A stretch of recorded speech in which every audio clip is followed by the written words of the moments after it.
the truth, yet the lies come undone. Peel back the layers until the light is shown. Uncover the truth, let the shadows run. Break free from the chains and find the sun.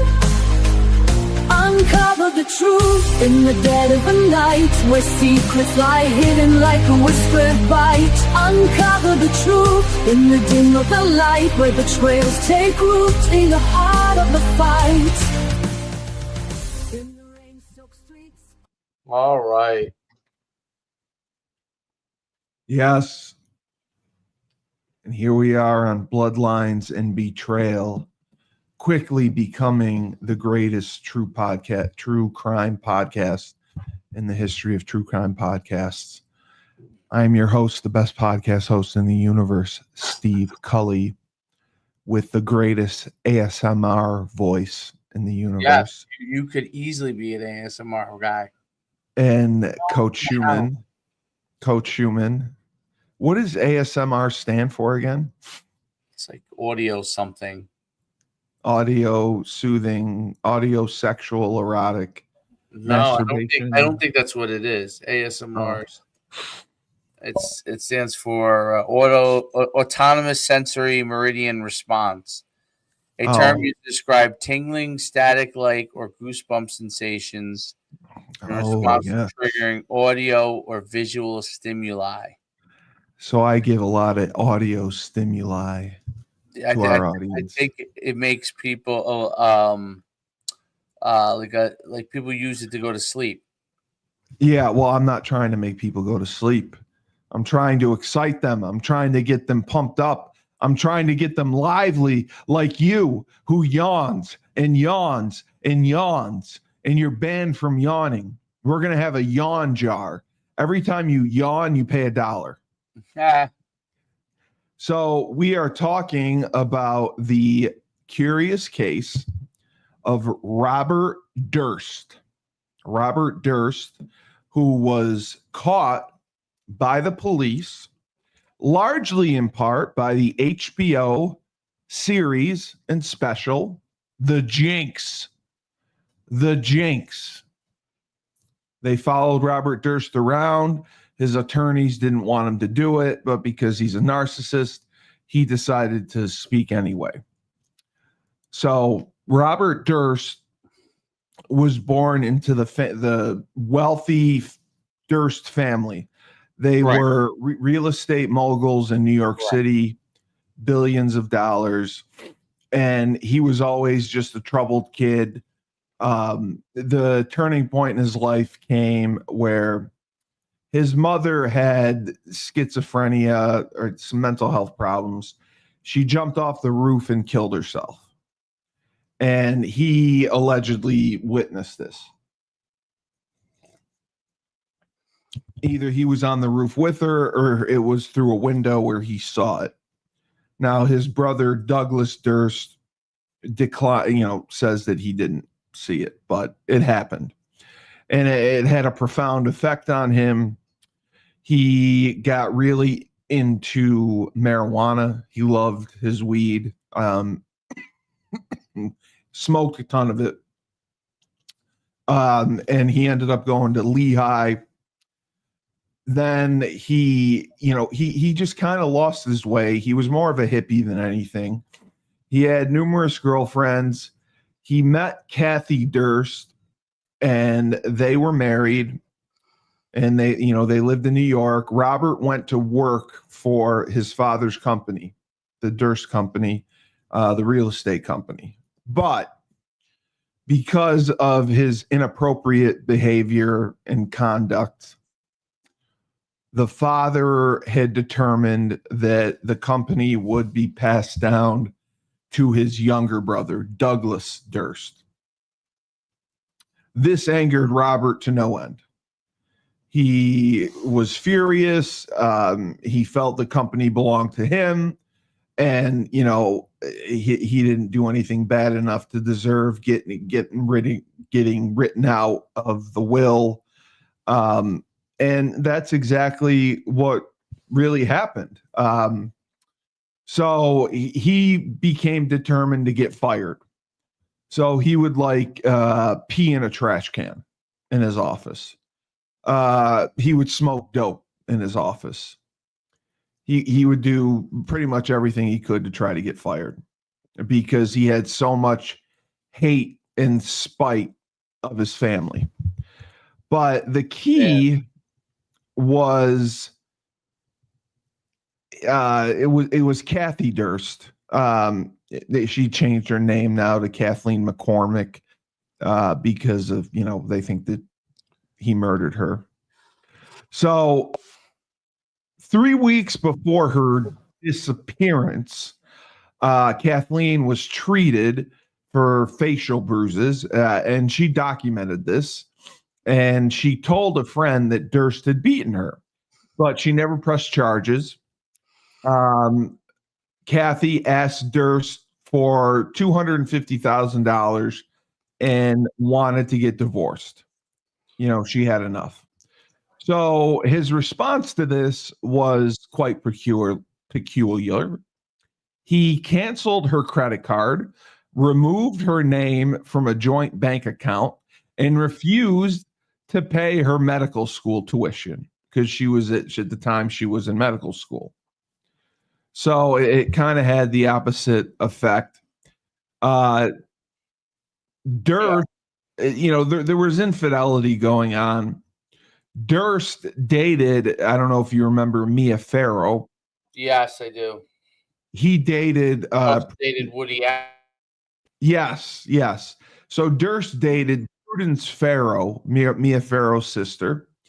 And he initially offered her like $100,000 for the divorce. If she wanted to get divorced, $100,000. And then he reduced the offer to $15,000. But what happened was she went missing. Okay. And this is where the confusion kind of comes in. They moved to New York and she was in medical school. She was last seen by someone other than Durst on January 31st, 1982. I was 1 year old. She was apparently unexpectedly at a dinner party thrown by a friend, and Kathleen, she seemed upset. She was wearing red sweatpants, which friend found out she wasn't dressed up. She never dressed casually. I mean, her family came from money as well.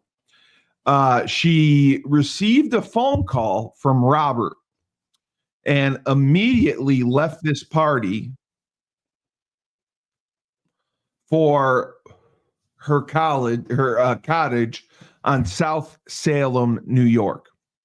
Although the couple, I mean, they fought all the time, but couples fight. I mean, you fight with your wife all the time.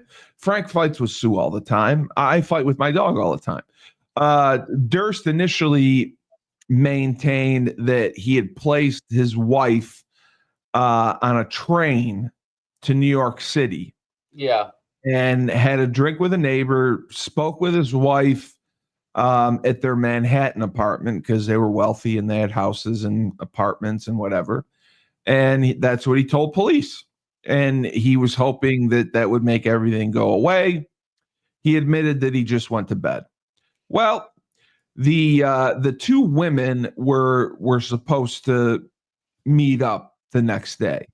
He put her on the train to New York to stay at the apartment, and then he was supposed to meet a friend of hers for coffee, or at a Manhattan pub. I'm sorry. Kathleen failed to appear. Her friend Najama grew concerned and repeatedly called police over the course of several days. Later that week, Durst reported his wife missing. Okay. Both the doorman and the building's superintendent at the couple's apartment on Riverside Drive claimed to have seen Kathleen, at the building on February 1st, the day after she was last undisputably seen. The doorman additionally said he had not only seen her from behind, from a half block away, and thus could not be certain it was her. A private investigator hired by Durst's lawyer later reported that the doorman had not seen Kathleen arrive at all and might not have been even working the night she disappeared. So this was there were a lot of inconsistencies going on. And then what was also strange, the superintendent on Riverside Drive where they lived found possessions of Kathleen's in the building's trash compactor. So what does that tell you? What does that tell you right there? Yeah. So this happens. The New York, I mean, he reports her missing. The NYPD gets involved. Kathleen's parents believe Durst never told the whole story and was holding out.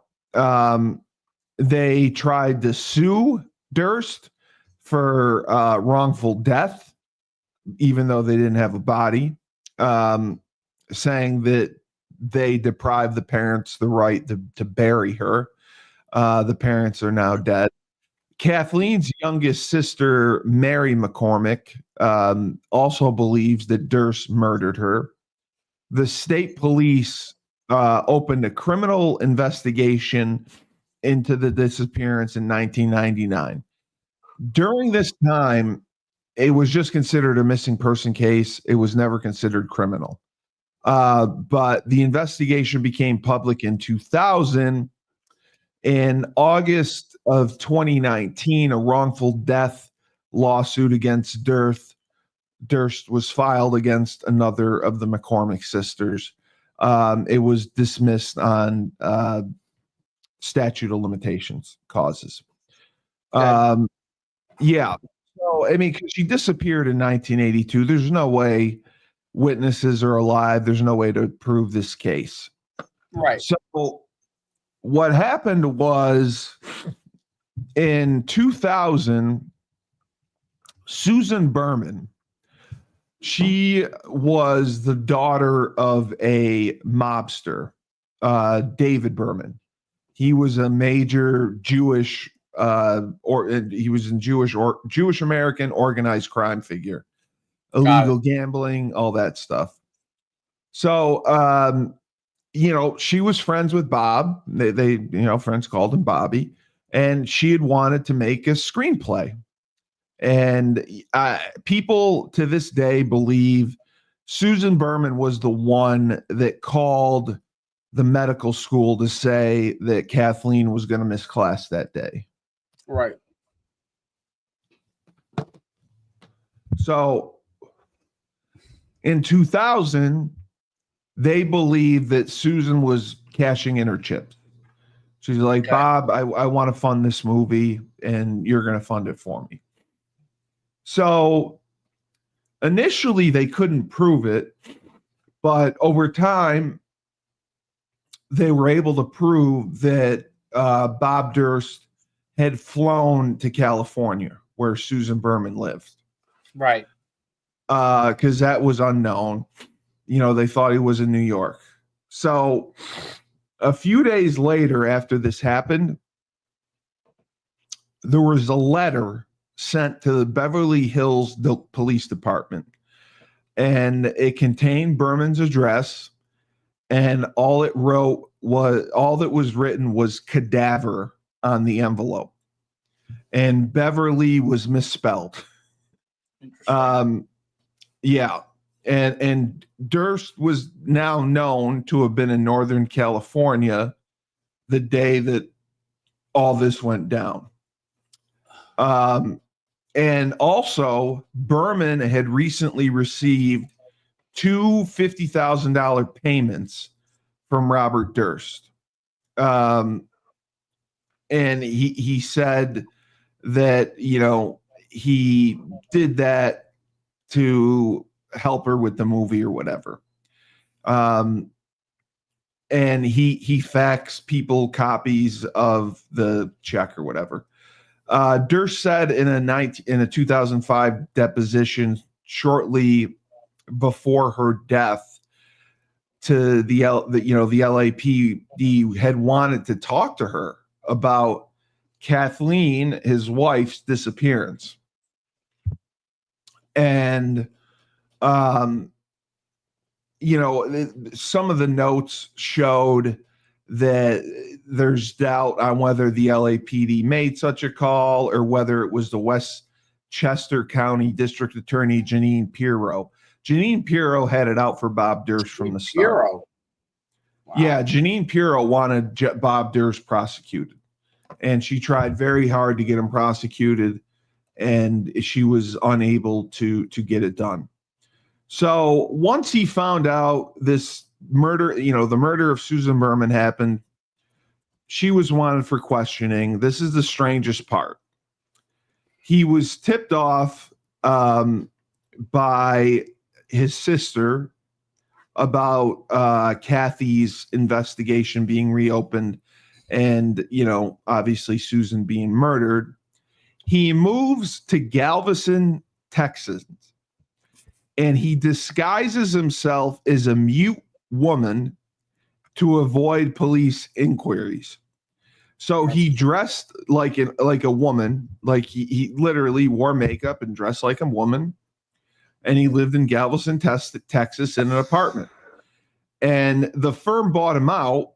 He's got over $100 million. I think at the time it was 65 million, and then it went up. So in Galveston, there was a man who was, I guess, fishing or whatever. He found the floating body parts belonging to Durst's elderly neighbor, 71-year-old Morris Black, in the Galveston Bay. So that was very unusual. So this was ridiculous. So then again, Durst goes on the run. He is charged. He was released on $250,000 bail, and he goes on the run.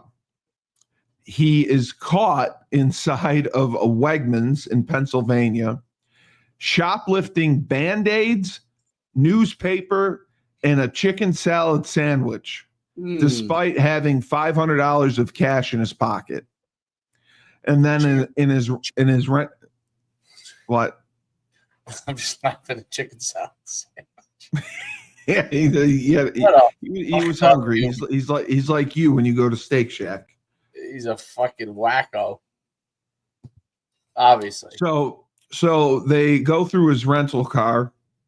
They find $37,000 in cash, 2 guns, pot, Morris Black's driver's license, and directions to a friend's house in Connecticut. Durst also used his time on the run to stalk his brother Douglas. His brother, he hated his brother. He would go to his brother's driveway and just stand there with a gun and look at him. He was reported, but they never caught. They never caught him. So in 2003, he goes on trial for the murder of Morris Black, and he's got a great attorney, Dick DeGuerin. Dick DeGuerin is a famous attorney in Texas. He's like Rusty Hardin. And the defense they employed was self-defense. And DeGuerin conducted 2 mock trials in preparation for the case. Durst's defense team found that communicating with him to be difficult and hired a psychiatrist to investigate. They examined him. They diagnosed Durst with Asperger's syndrome, which doesn't exist anymore. It's just autism. You're on the spectrum. Oh, there is no more Asperger's? No, they got rid of Asperger's. It's Why? just Because it's a form of autism. It's just being on the spectrum. They just consider it another level of the spectrum. Oh. So his defense team explained that having Asperger's explained his behavior. Durst claimed that Morris Black was a cranky and confrontational loner. He grabbed a .22 pistol and threatened him with it. During the struggle for the pistol, the weapon discharged and shot Black in the face, killing him. So this is very rare. They did not want Durst to testify, but he insisted on testifying because he's a narcissist. So during cross-examination, he admitted using a paring knife, 2 saws, and an axe to dismember Black's body before bagging and dumping the remains in the Galveston Bay. Black's head was never recovered, so prosecutors were unable to prevent sufficient forensic evidence to dispute that he was shot in the head in Durst's account of the struggle. As a result, the lack of, the forensic, this was unbelievable at the time. The jury acquitted Robert Durst of murder. Wow. So this guy got on the stand, admitted to dismembering this man's body, throwing his body in the Galveston Bay, and he was acquitted. He was charged with bail jumping and tampering of evidence for dismembering the body. He received a sentence of 5 years. He was given credit for time served. He served like 2 years in prison. He was paroled in 2005. So this is what got him in trouble. Asked in March of 2015 whether they believed that Durst murdered Black. The DA commented, "You could see that this person knew what they were doing, and this was not the first time. The body was cut perfectly like a surgeon who knew how to use the tool on the bone, and certain kind of tools on the muscle. It looked like he'd done it before. That was scary." Right. So Durst's notoriety inspired the film in 2010, All Good Things, which was reference to a Vermont health food store he opened and closed, and Ryan Gosling played Durst, and his wife Kathie was played by Kirsten Dunst. During the production of after this, HBO greenlights a documentary about Durst, a miniseries called The Jinx, The Life and Deaths of Robert Durst. It was broadcast on HBO. During the production of The Jinx, Susan Berman's stepmom uncovered a 1999 letter written by Durst with which contained the same Beverly Hills typographical error. He kept spelling Beverly wrong, and directing police to Berman's body, implicating Durst in the murder. Jarecki and producers revealed that they had uncovered potential, criminal evidence, exculpatory evidence, and they gave it to the LA County DA's office. So it's funny because everyone was watching this.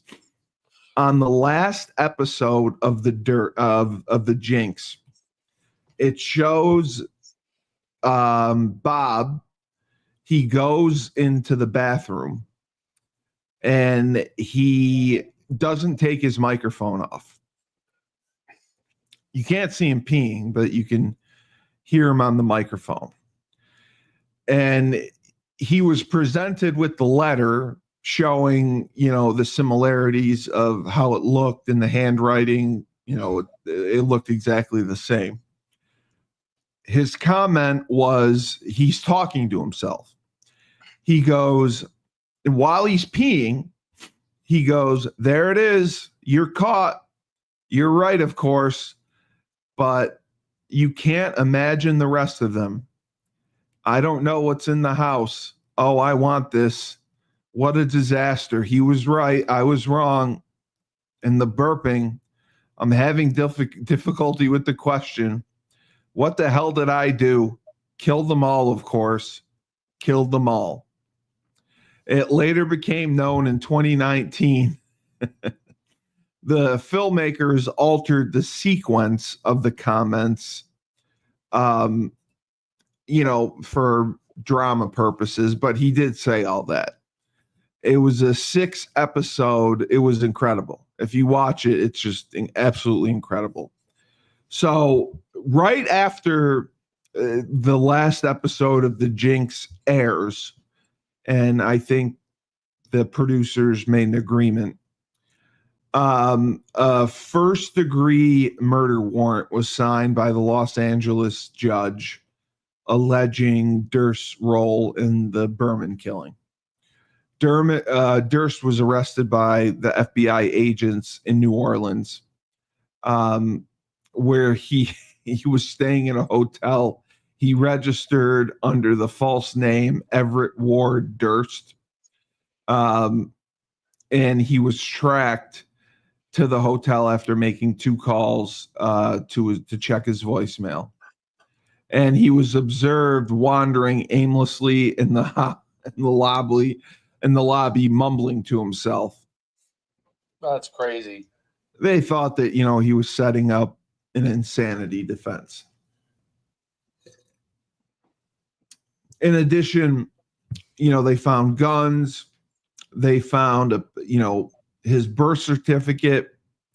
They found a passport. They found maps of Florida, Louisiana, and Cuba. Well, he was ready to bolt, obviously. Yeah, right? Yeah. They found a flesh tone latex mask. They found a fake Texas ID card that he used to check into the hotel, a new cell phone, and $42,000 worth of cash. That's crazy. And he mailed himself an additional $117,000 of cash in shoes in a package sent by Durst to a friend in New York, which was seized after his arrest. So Dick DeGuerin, his attorney, advised New Orleans that Durst waived extradition and would voluntarily return to California. Later the same day, the Louisiana State Police filed charges against Durst for being a felon in possession of a firearm. So they were all fighting over, who would get the first bite at the apple of charging Durst. He was denied bail because he was considered a flight risk. So this was in 2015. The trial never happened until 2020. He needed to have surgery. There was a lot of evidence that, pretrial motions. So it took 5 years for this to happen. By the time, if you see him in the documentary and then you see the way that he looks when he goes to trial, he's in a wheelchair. Now, the big argument was he had a catheter, and the prosecution did not want the jurors to see his catheter with, because the bag of urine's hanging over him, because they think he's going to have sympathy. So, and the judge also ruled that The prosecutors could present evidence of the Morris Black murder. They also ruled they could present evidence of his ex-wife Kathleen's disappearance. So that really changed everything because, you know, the judge felt everything was intertwined. The Durst attorneys claimed the two handwriting samples, the anonymous note that said cadaver in the 1999 note from Durst to Berman, along with other evidence from his 2015 arrests, were obtained in violation to his Fourth Amendment, thus moving for their inclusion. And it was an elaborate conspiracy theory between HBO filmmakers, law enforcement, and the LA County DA's office to make Durst incriminate himself. Right. So the judge granted the defense team a 4-month postponement of his trial after they raised concerns about the volume of evidence in the case and the conflicts with attorney schedules.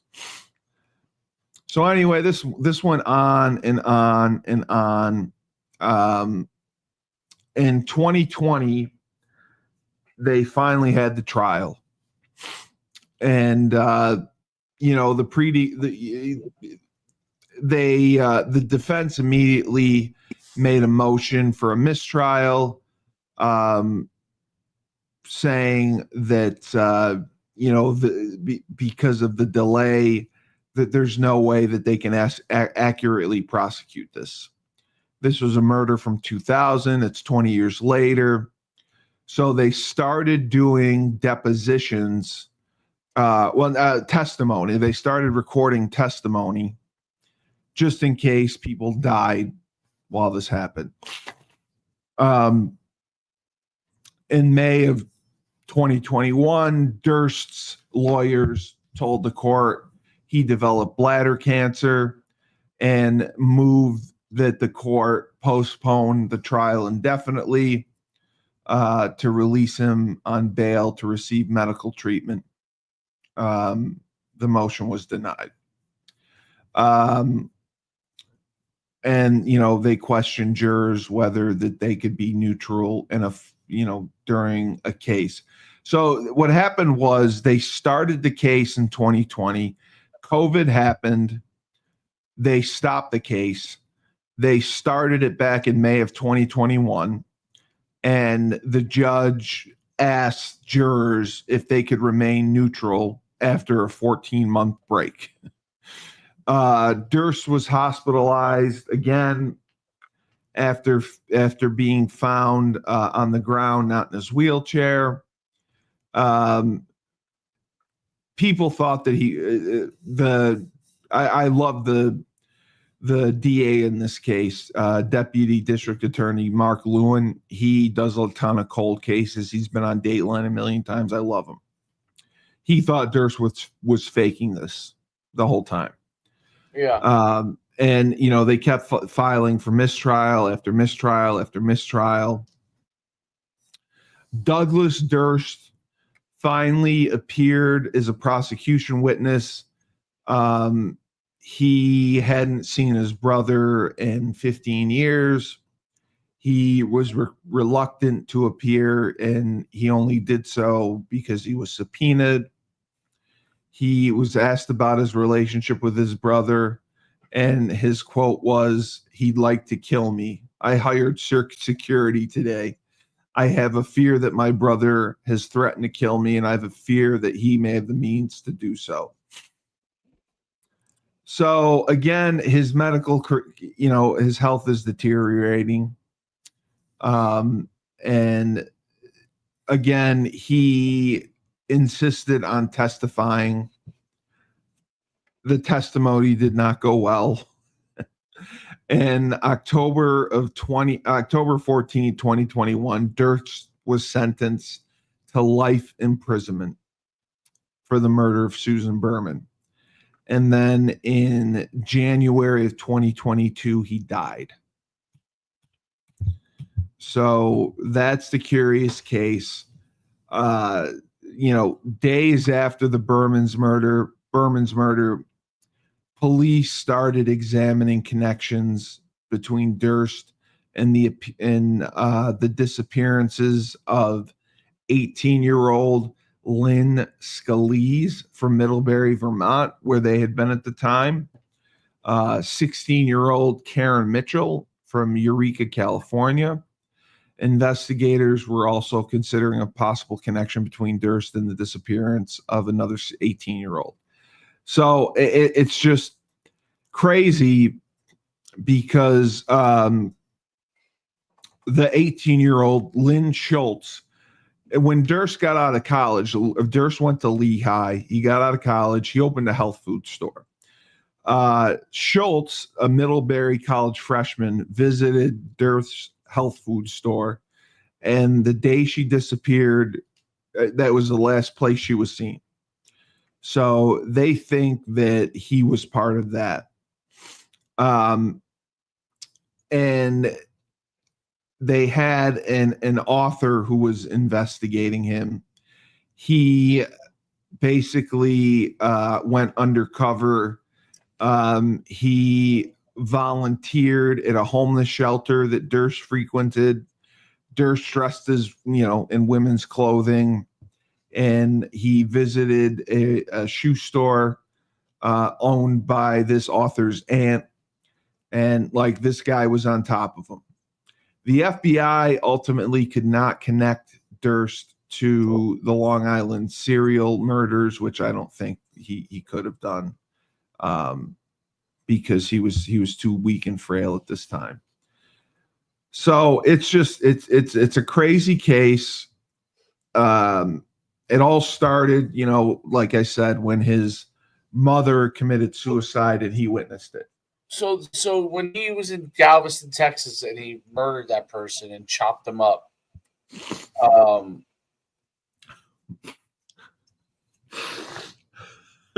was he was found not guilty.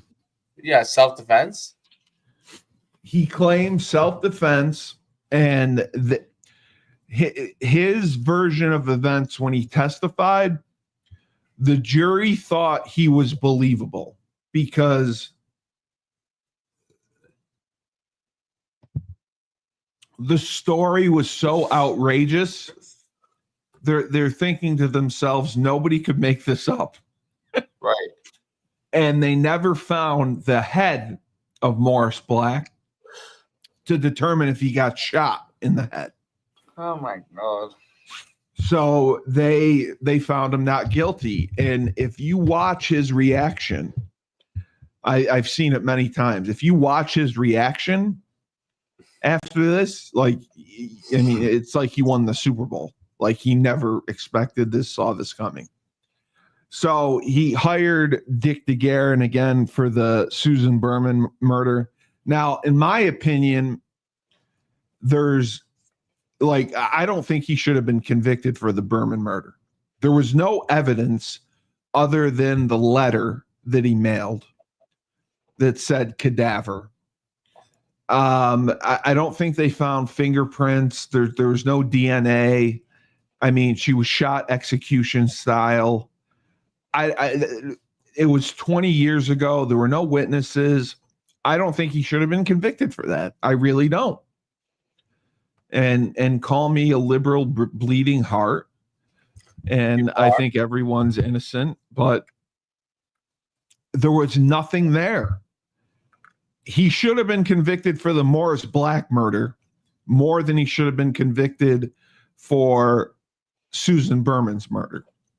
And then there's the whole debate over Kathleen Durst. What really happened to her?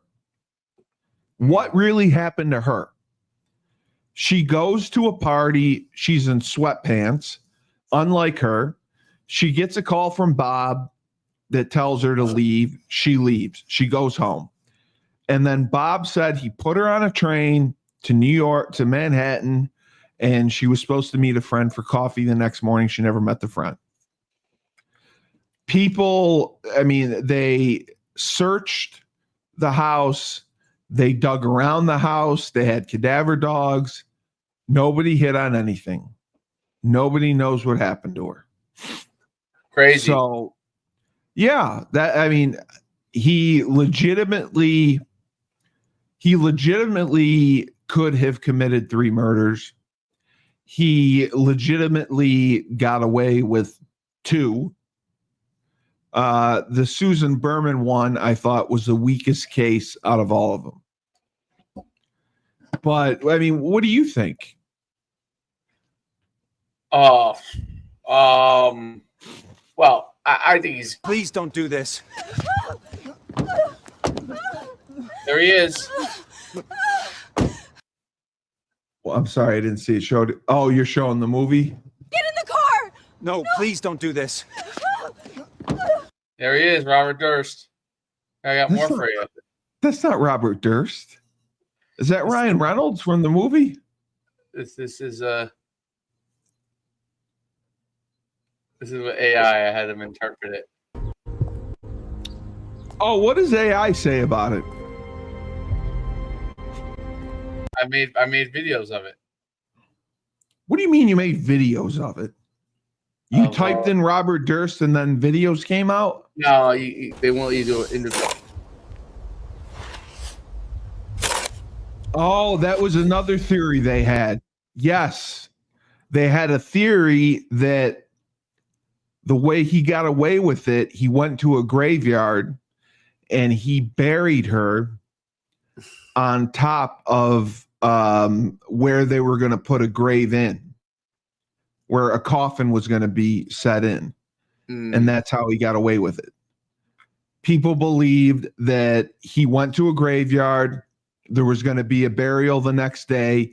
He jumped in the hole. He dug, 6 feet, whatever, put her body there, covered it up. Then the next day, the funeral procession was held. A coffin was put in over the body, and that's why it was never found. But they searched everywhere.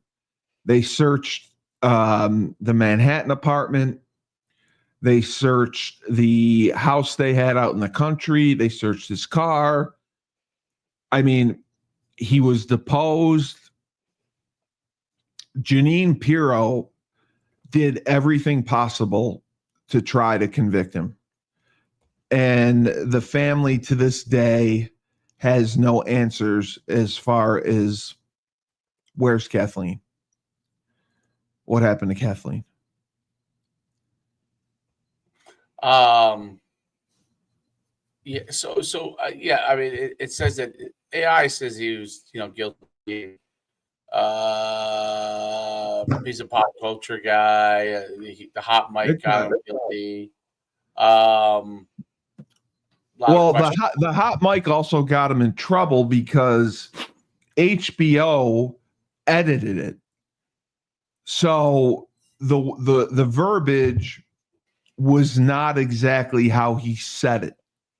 There he is in Galveston, Texas. That's not him in Galveston, Texas. That's AI in Galveston, Texas. But he literally, that's what he did. He was on the run after Berman was murdered.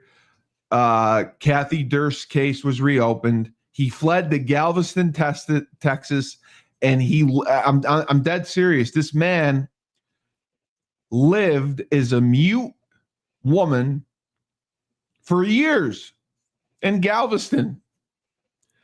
And the only guy that was his friend was Morris Black. Morris Black, his neighbor, was like his buddy.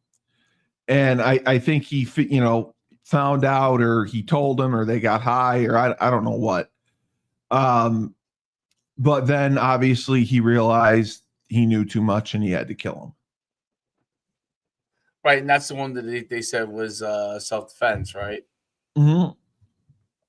I'm surprised you hadn't heard much of this. I didn't know much about it. No, I didn't know much about it. Did you know the name? The name, I mean, they have generational wealth. I mean, I know the Durst name. Yeah. But But you didn't know anything about Robert. You didn't know anything about the missing of his wife. You didn't know about the murder of Susan Berman, that he lived as a mute woman in Galveston, Texas on the run.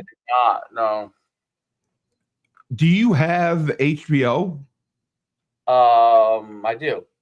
You need to watch the Jinx. The Jinx is phenomenal because it's him. Like he tells everything. Like he holds nothing back. And even when his lawyers tell him to shut up, he tells his lawyers to shut up. It's very interesting when you hear him tell it. But he was apparently very close with his mother. And once his mother committed suicide, that changed his life. And then, you know, when his father gave the company to Douglas, his brother, that changed everything. That's when his behavior got worse. Like, can you imagine walking by his office and he's peeing in his trash can? There's Bob. Oh, he's taking a leak.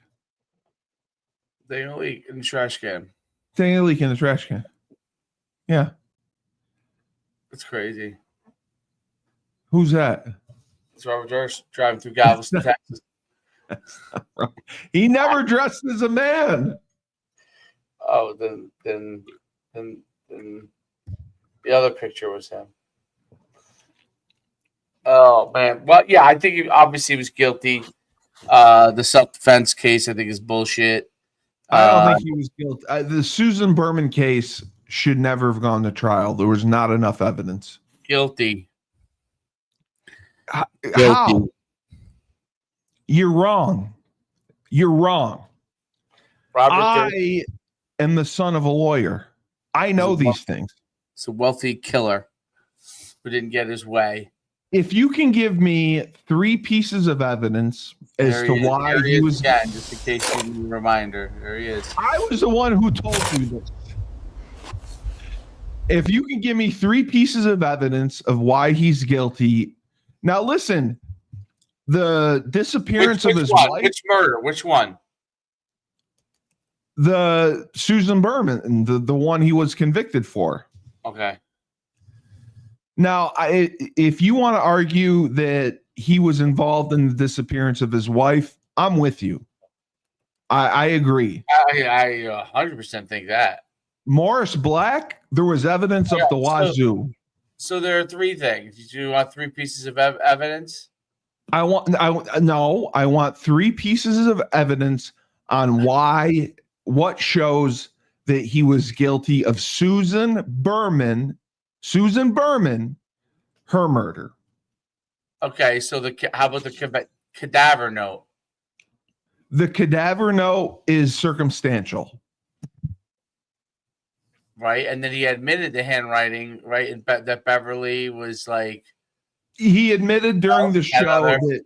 Yes, he admitted during... And he wrote it in the note. That's part of the first one. No. He did not admit that he wrote it. He admitted that it looked almost exactly like his handwriting. He did not come out and say, I wrote it. He said, well... The fact that she was going to talk to police. Yeah, she was. But again... She was killed just before LAPD planned to interview her in a mob style killing. Circumstantial. I don't think it should. And my third one is the hot mic confession. The hot mic confession, I agree, except we got a comment.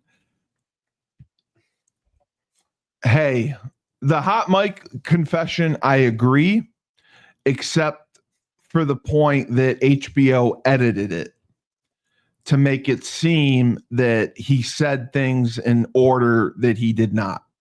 Okay. But I don't think there was enough evidence to bring Susan Berman. I don't think that he should have been convicted.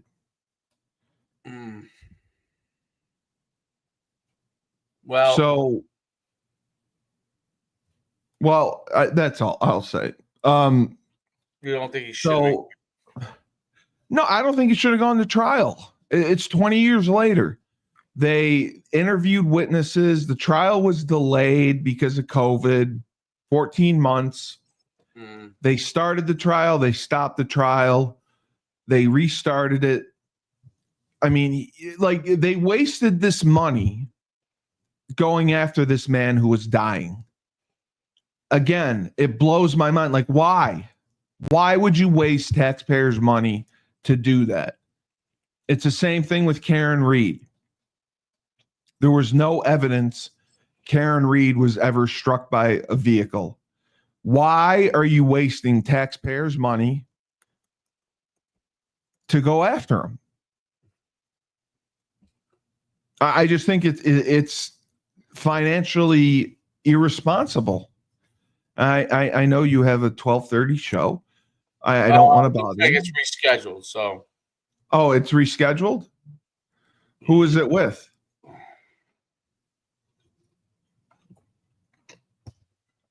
Okay. Strength coach. Oh, okay. I did get a couple questions asking if we would go over the Idaho murder. I don't know that we can because there's no trial or anything in place. I mean, I think we can give our thoughts on it. Do you know about the Idaho murder or no? No. What Idaho murder? So you don't watch the news. It's amazing. I watch Fox. You never heard of the Idaho murder? The Idaho murder? The four girls that got murdered by one weird guy on the campus of the University of Idaho? No. Look up, just Google Kohlberger, spelled with a K. I'm just curious to see your thoughts, because we're getting because of your true crime acumen, we're getting requests for cases. Yeah. So what do you want? Yeah. Iowa murder? The guy that was charged was Mark Kohlberger. He's a real weirdo, but I mean, I'll murderers are weirdos. I think Son of Sam, that's one I'd like to do. Ted Bundy I'd like to do, and DB Cooper I want to do. Okay. But did you see Kohlberger? I'm going through it now. Okay. I mean, all they have is circumstantial evidence. I do think they found DNA in his house, but they believe it could have been cross-contamination. And there's quite a few supporters of him. People are on his side that, he may be framed. He's just a weird guy. He's never seen a vagina before. He's definitely not getting Blumpkins. So, well, he's not. I mean, what do you do? I mean, sexual frustration is real. It builds up. Blumpkins. Well, I mean, you can't imagine going through college and not having sex. No, that would have never happened. Well, you can't say. You can't say it would have never happened. Anything's possible. My game is too good. Yeah, but maybe it's not good. Maybe in Connecticut they don't think it's good. Maybe Mark Kohlberger thought he had great game. In Connecticut, definitely. UConn, definitely. And he got shot. They thought it was phenomenal at UConn. Got shot down. He got shot down. It was based off of sexual frustration. Listen. No. I'm still a very handsome man at 51, but you are. Let's I mean, if we have to rehash You know, especially Jersey guys, you know, going crazy. You know the Jersey guys ran UConn. You know that. Unfortunately, New York guys were a close second. I'll give them that. New York guys were a close second, but definitely the Jersey guys ran the show. Right. You know. No, I agree with you. I agree. They So you're reading about the Kohlberger thing. Yeah, I'm reading about it right now. Okay. Why is it giving me everything I need here? Why is it sending me an image? Right. Well, there's not a ton. Hold on a second. Idaho, you meant Idaho, not Iowa. I said Idaho. You said Iowa. No, I said Idaho. I said University of Idaho. Oh, you know what? I do remember this now. I do remember this. This was a few years ago. Yeah, it's been 4 years. Yeah. And it's been delayed because of motions and because of his mental health. They were all in the house, right? In the nighttime or something? Yes. They were all there. And they went out. Refreshing here. Yeah, and they thought they were died drunk. and 2 didn't or something, or No, I'm pretty sure they all 4 did. No, I thought some were not killed. Yes, there was one that was not killed. Yes, that said but he wore a mask, so she couldn't identify him.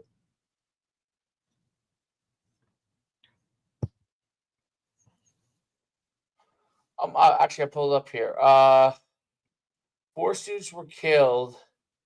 Returning home, 2 other roommates were in the house but unharmed. Yes. That's weird. So what is that? That is a.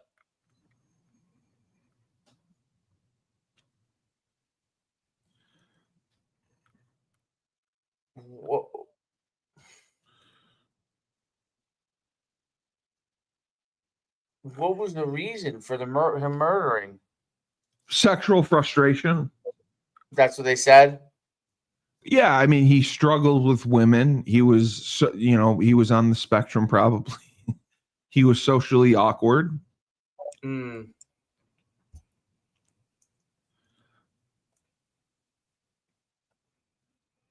But he's garnering a lot of support now. If you see, people are believing that it's not him. Who do they believe it is? I don't know, but there's not a ton of evidence that points to Kohlberger doing it. So how did they catch him?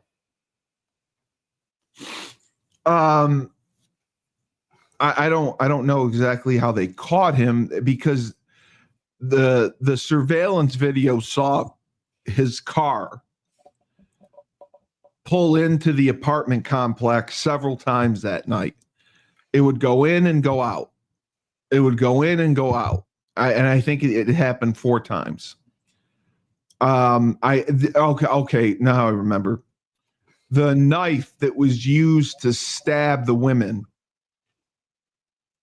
there was his DNA found on the sheath of the knife, like the outside, the leather of the knife, right? The leather sheath. But that was really all that was found. The woman who survived could not identify him because he had a mask on, but he's taller. He matched the build. But he was a really weird kid. He was a really weird guy. So that is why it was assumed. It was him.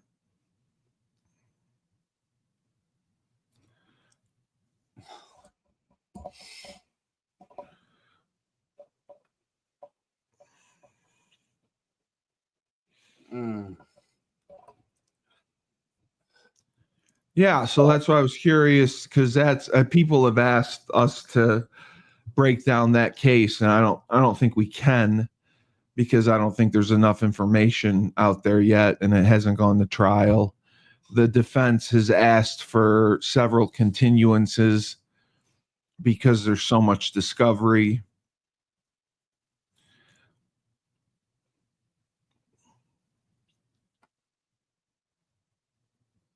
That's interesting. Yeah. People have asked about that. People have asked about Lori Vallow Daybell, but I don't think you know much about that one. No. How do you not know about this stuff? Daybell. What was Daybell? I want to come work your camp. When's your camp? My youth camp? The 27th? On the 7th through the 10th of July. Could I get paid if I worked it? Yeah, I'll pay. I may come down and work it. Yeah, but you're going to have to stay. We're going to put you. I'll get a hotel room. Yeah, but how you won't make money? You lose money if you do that. Oh, that's okay. My parents will be thrilled. What is it? Is it all positions? It is. But okay. We could use your expertise in teaching blocking. Well, yeah, but you won't let me on the Prospect podcast to show my expertise. So, obviously, I mean, you don't think it's a case that we could cover. I don't think there's enough information. The Idaho one? I'm asking, yeah. Yeah, I'm trying to get like the details here. I'm typing it in. I gave you the details. Hold on, I'll give you some. Hold on. There was a football game that night. The Idaho Vandals.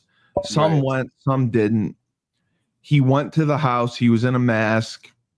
He went while the game was going on, or I can't remember exactly. One of the girls and her boyfriend were fucking in a room, and he stabbed them to death. And other women in the house heard the thumping and the screaming, but they didn't investigate it. They didn't leave. Right. The one person who came out of her room, Kohlberger told her just be quiet and I won't hurt you. And he just walked by her and left. But the evidence that they had, I believe, was his car. Yeah, his car surveillance. They pinged his cell phone. Was seen going back and forth, and I didn't think they had a cell phone. It does say they have a cell phone. Well, they have a DNA match too. Yes, on the sheath of the knife. Yes, but it's his blood, so it could have happened any time. It doesn't guarantee that it happened that night. It's on the leather sheath of the knife that holds the knife.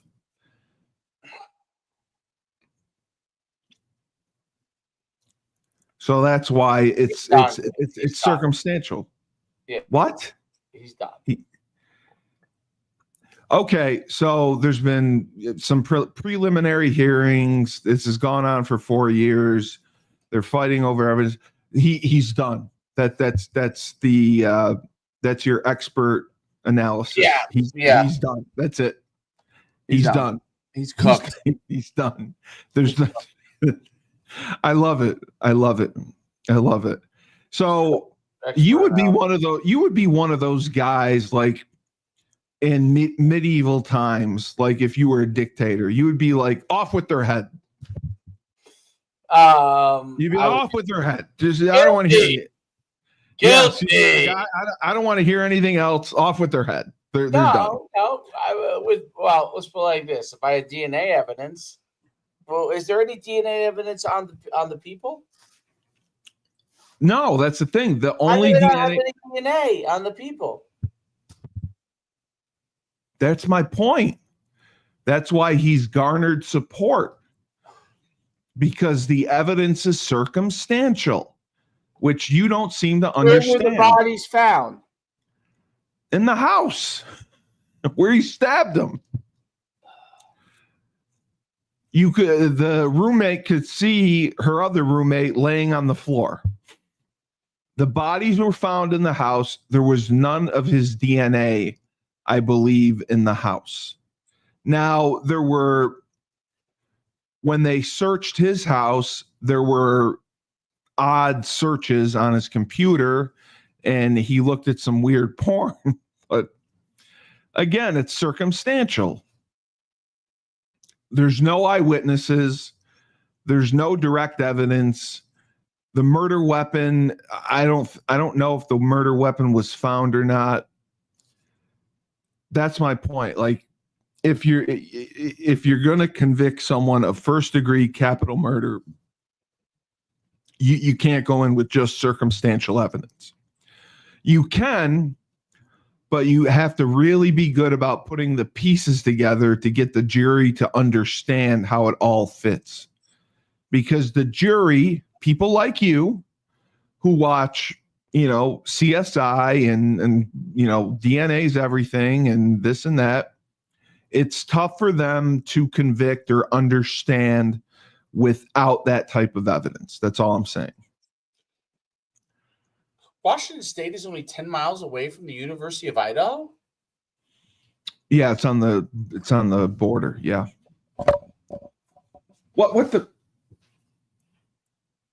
Is that right? Posting. What? What are you posting now? On Facebook and Nothing. Twitter. Mom texted you this morning. I didn't post anything. You always deny. How about using my card? I did. You didn't use my card for Venmo or anything. For the Uber, I used it. That's it. Venmo, $100. You didn't use it. It was somebody else. I don't know. What'd you post?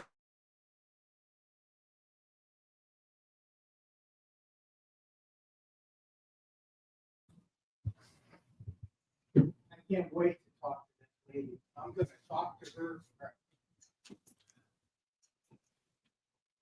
So yeah. And the pod. No. Washington is on the border of Idaho. I didn't realize. So that's like a nice place to live. Yeah, of course it is. I'm adding that to my list. No, I agree. You should. It's a lovely place. What'd you post on Facebook? I didn't post anything. Okay. All right.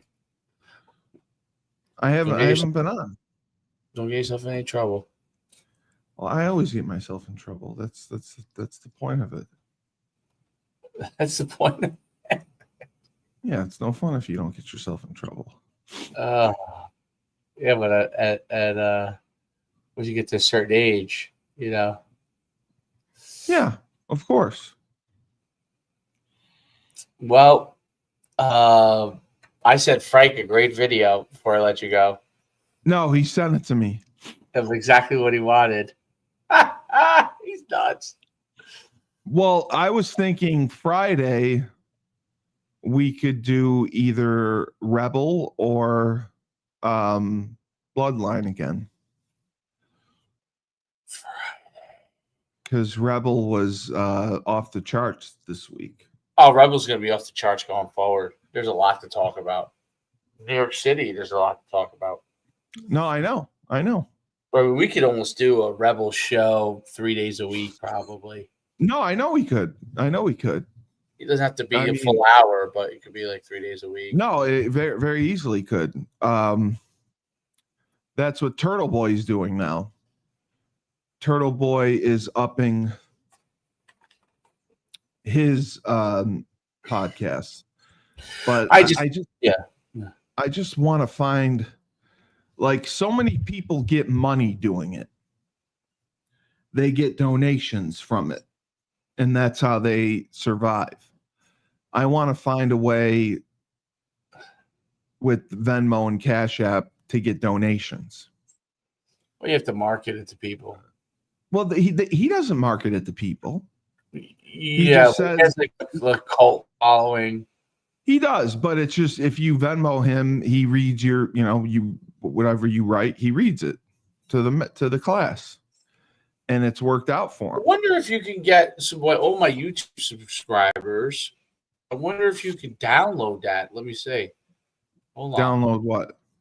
Let me see if I can do that. Hold on.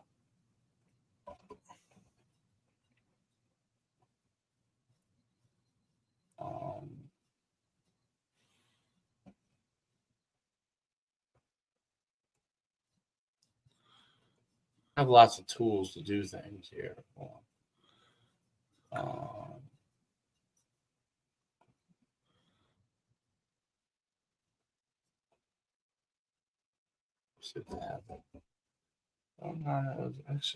Export comments.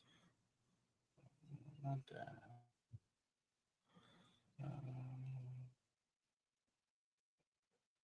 On the competition.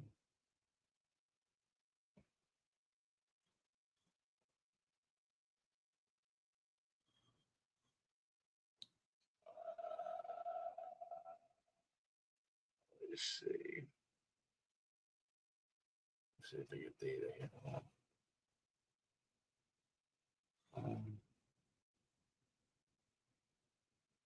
No, it's not. I can't find it. There's a way to. Let me see if this is it.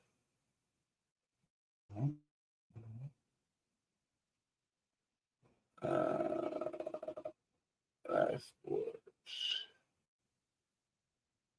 Add a new export. There we go. No, I want YouTube. Well, you already have a subscriber model on YouTube or Twitter. Yeah, but I can. Here it is. Let me see if it's YouTube social networks video. All right, let's see YouTube. YouTube.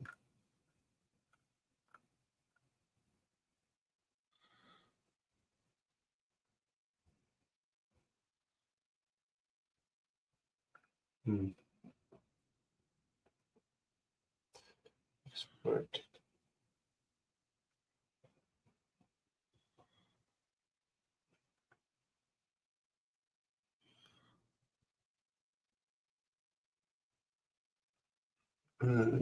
What exactly are you trying to do?